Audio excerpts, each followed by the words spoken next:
बरौली विधानसभा क्षेत्र से निर्दलीय प्रत्याशी डॉक्टर अभिषेक बड़े बड़ों को चुनौती दे रहे हैं। इनके बयान भले ही लोगों को चुभते हों, लेकिन ये जनता के बीच खास पैठ बनाने में कामयाब रहे हैं। देखिए डॉक्टर अभिषेक का एक्सक्लूसिव इंटरव्यू। अभी हमारी सिटी न्यूज की टीम पहुंची है गोपालगंज के बरौली विधानसभा क्षेत्र में, और बरौली से एनडीए के प्रत्याशी राम प्रवेश राय हैं और दूसरी तरफ राजद महागठबंधन के प्रत्याशी रियाजुल हक राजू हैं। और इन दोनों को विशेष रूप से चुनौती देने के लिए अभिषेक रंजन जो डॉक्टर हैं और डॉक्टरी इनका पेशा है, कई वर्षों से ये लगे हुए हैं बरौली विधानसभा क्षेत्र के साथ पूरे गोपालगंज जिले में। मानव सेवा इनका विशेष रूप से काम है, मुफ्त में चिकित्सा प्रदान भी करते हैं कई लोगों को, और ये चुनावी मैदान में निर्दलीय खड़े हैं। इनसे बात करेंगे। अभिषेक जी, इतने बड़े दिग्गज को, बड़े दिग्गज हैं आपके सामने, कैसे लगा कि आप इनको चुनौती दे पाइएगा? जी, सर्वप्रथम नमस्कार। जननी जन्मभूमिश्च स्वर्गाधिपति गरीयसी। इसका मतलब यह है कि जो जननी जन्मभूमि है ये स्वर्ग से भी ज़्यादा पूजनीय और सुंदर होनी चाहिए जी। जो जन्मभूमि की बात आती है तो इस क्षेत्र में जब मैं विकास देखता हूँ तो 30 वर्ष में नगण्य विकास हुआ है। विकास की बात नहीं होती कि जो छोटी पुलिया बना दी है, कहीं मोहल्ले की रोड बन गई है तो विकास बोलते हैं। विकास के लिए शिक्षण संस्थान में आज तक ITI खुला नहीं, डिग्री कॉलेज खुला नहीं, एक रेफरल अस्पताल खुला नहीं, युवाओं के रोजगार के लिए कौशल विकास केंद्र नहीं जिनसे उन्हें प्रशिक्षण मिल पाए। महिला सशक्तिकरण की बात आती है, एक भी महिला कॉलेज नहीं। स्वास्थ्य, शिक्षा, रोजगार में टोटल त्रस्त है जनता। सारे लोग तो यही बात बोलते हैं, जनता विश्वास करती है और उन्हें विधायक बनाकर विधानसभा पहुंचा देती है, लेकिन जो विकास होता है जमीनी और धरातल स्तर पर शून्य हो जाता है, नगण्य हो जाता है। इस बार आपको क्या लग रहा है? देखिए, सारे लोग बोलते हैं और सारे लोग एक अलग शर्ट पैंट टी शर्ट पहन के आते हैं, अलग ब्रांड, अलग नाइकी एडिडास की तरह अपने सिंबल पे आते हैं। और 25 साल से जो लोग बोल रहे हैं, 30 साल से, वो बोलते बोलते मुझे समझ में भी नहीं आता कि अब किस विकास की बात करते हैं जब आप 30 साल में नहीं कर पाए। मान लीजिए कि दोनों को 15-15 साल यहाँ की जनता मौका दी, तब आप किस विकास की बात करते हैं जब 15 और 15 साल में नहीं कर पाए।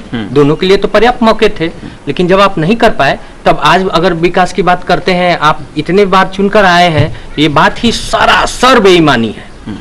आंख में आंख मिला के झूठ बोलने की तरह है। नहीं, जनता तो जात पात के नाम पे सब भूल जाती है चुनाव के समय, हिंदू मुसलमान में लोग बढ़ जाते हैं। यहाँ क्या होने वाला है? देखिए, सुनियोजित हमेशा साजिश होती है और सुनियोजित ये प्रपंच रचा जाता है। अब आप देखिए कि अगर मैं एक हिंदू हूँ, हिंदू धर्म मेरा सौभाग्य है और मैं बहुत गर्व करता हूँ कि मैं हिंदू हूँ, इसे मैं कभी भुजाना नहीं चाहता, भनाना नहीं चाहता कि इसके वजह से मुझे जो कट्टर हिंदूपंथी हैं या जो लोग ऐसे हैं जो लोग केवल हिंदू के नाम पर लेते हैं, उनसे मैं कट्टर बना के एकदम वोट भजा लूं। अगर मैं 4 लाख की बात करता हूं, आबादी है मेरे विधानसभा क्षेत्र की, तो 4 के 4 लाख होता तो गेरुआ अभी बांध चुके होते। हाँ, 4 के 4 लाख लोग मेरे हैं, 4 के 4 लाख लोग मेरे हैं। कौन सा अस्पताल, कौन सा शिक्षण संस्थान किसी में भेद करता है जी? नहीं करता। हिंदू हूँ, गर्व से पूजा करता हूँ, उपासक हूँ, डेली करता हूँ, वो गर्व की बात है। लेकिन इसका मतलब ये नहीं कि उसके चलते मैं वोट में उसे बदलने लगूं और भेद कराने लगूं। ये नहीं होता। अगर आप सच्चे हिंदू हैं तो हिंदू में सेवा धर्म है, जनता की सेवा करते। किसे छले हैं आप? हिंदुत्व के नाम पे वोट लेकर किसे छले हैं? जिस पार्टी और जिस विचारधारा से आते हैं उसे पंडित दीनदयाल उपाध्याय भी आते थे। क्या हुआ उनका? क्या हुआ उनके विचारधारा का? आपने शिक्षा के लिए एक भी कॉलेज नहीं खोला। वो कह के गए थे कि शिक्षित समाज ही सर्वांगीण विकास कर सकता है। क्यों नहीं किया? क्यों नहीं शिक्षित एक भी शिक्षण संस्थान खोला? किसने मना किया था? उपाध्याय जी ने मना किया था। आप जब वोट लेने की बात आती है तो 6 महीने, साल भर, 3 महीने पहले उन्हीं का हवाला देते हैं, उसके बाद सब भूल जाते हैं। ये कैसा विकास है भाई? ये कैसा हिंदुत्व है जो विकास करने से रोक ले? तो पूरे बिहार को तो राजद महागठबंधन और एनडीए महागठबंधन ने ऐसा लग रहा है कि पूरे चुनाव को हाईजेक कर लिया, और ऐसा लग रहा है कि चुनाव उन्हीं के दौरान घूम रहा है, उन्हीं के दरमियान भी घूम रहा है। निर्दलीय कहाँ रहेंगे? देखिए, ये हमेशा बात होती है कि उन्हीं के दौरान और उन्हीं के इर्द गिर्द घूम रहा है। मैं हमेशा से मानता हूं कि मीडिया का रोल एक थर्ड पिलर ऑफ डेमोक्रेसी के रूप में सबसे अहम है। मीडिया अगर उनके इर्द गिर्द घूमती है तो लोगों को ये प्रतीत होता है कि पूरा चुनाव उनके इर्द गिर्द घूम रहा है। एयर टाइम हो गया, अलग संसाधन हो गए, ऑनलाइन प्रचार, डिजिटल प्रचार, हर जगह जब वही देखेंगे तो लगेगा ही कि उन्हीं के इर्द गिर्द घूम रहा है। अब इसमें होता क्या है कि अगर आपको विकास चाहिए, मैं कहीं भी क्षेत्र में जा रहा हूँ, 25 वर्ष कम नहीं होते, 3 पुश्त होता है। 3 पुस्त में लोगों ने हर एक कारण से, कभी उम्मीदवार पहला बार है, दूसरा बार लड़ा, कभी पार्टी से आया उस कारण से, कभी एक धर्म विशेष का उसके कारण से, कभी जाति के कारण से 4 बार चुन लिए, 3 बार चुन लिए। अब कोई कारण ही नहीं बचा कि उनको चुनेंगे, कोई कारण नहीं बचा। इसमें निर्दलीय का रोल कहां शुरू होता है कि निर्दलीय जब भी क्षेत्र में आता है, अगर वो चुने और जनता उन्हें चुने, तो सबसे पहला कार्य ये होता है निर्दलीय का कि जो भी उस क्षेत्र के लिए विकास करेगा, मैं उस सरकार का समर्थन करूंगा। समय बचे हैं, आने वाले चुनाव को लेकर पूरे विधानसभा क्षेत्र की जनता से क्या अपील करेंगे? और आखिर में एक और बात कि जीतने के बाद क्या रोड मैप आपका रहेगा? देखिए, जैसा कि मैंने बताया है कि अपील बस एक है, बहुत लोग आई, बहुत लोग बरगल आई, मैं केवल एक बात बोलता हूँ जाति के लिए कि हर एक जाति आधारित नेता या पार्टी अगर उसी जाति विशेष का विकास कर दी होती तो बिहार आज टॉप 5 के राज्य में होता पूरे हिंदुस्तान में। कोई ना कोई तो समाज विकसित किया होता। क्यों अभी दलित अभी भी दलित कैटेगरी में एकदम पिछड़े में, अति पिछड़े क्षेत्र में है? क्यों उनका विकास नहीं हो पाया भाई? किसने रोका था? वोट लेने के लिए नेता है, आप उसके नेता बन गए, आप उस जो क्षेत्र है दियर क्षेत्र वहां जाकर वोट कैप्चर कर लिए, लेकिन जब बात उनके विकास की आती है तब आप गायब हो जाते हैं। तू कौन और मैं कौन कहते हैं जब जनता आपके पास जाती है। ये सारी की सारी राजनीति को इस बार जोर का झटका धीरे से लगने वाला है 10 तारीख को। अब आते हैं मसौदे पे। मसौदे पे जब हम आ रहे हैं तो सबसे पहला काम है शिक्षण संस्थान हम खोलेंगे, खुलवाएंगे। ये नियम और ये एकदम तय है कि ये करेंगे। बांध पक्कीकरण तय है कि करेंगे। कारण है कि मैं त्रस्त हूं, मैं घूमा हूं उसमें, मैं देखा हूं लोगों का दुख दर्द।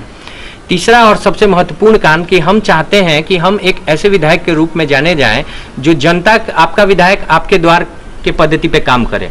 ऐसा ना हो कि विधायक से मिलने के लिए कोई बंगला जा रहा है तो विधायक 1 बजे उठ रहा है, कोई शहर जा रहा है, कोई कहीं दौड़ रहा है। हर 2 से 3 जगह पे हम जनसंपर्क केंद्र खोलेंगे जहां लोग जाकर के अपनी समस्या जो है रजिस्टर्ड करके अपना रखेंगे और उसकी समाधान हम प्रशासन से कराएंगे त्वरित तौर पे।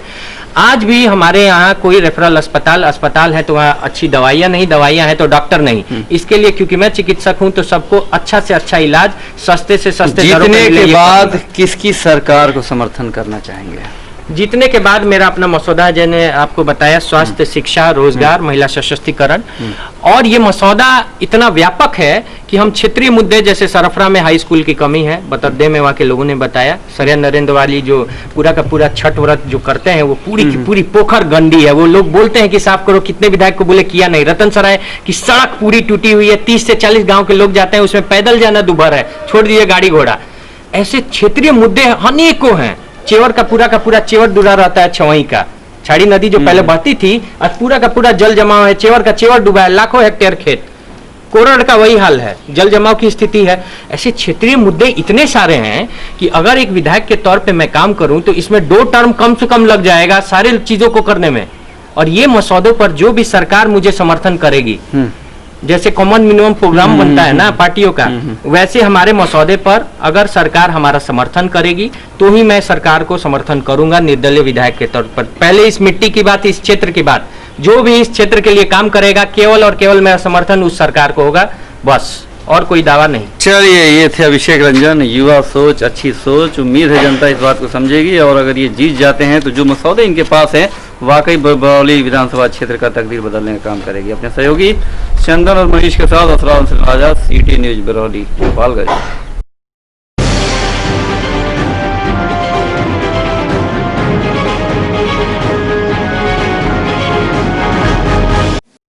YouTube ऐप पर घंटी बजाओ, हर खबर की अपडेट पाओ।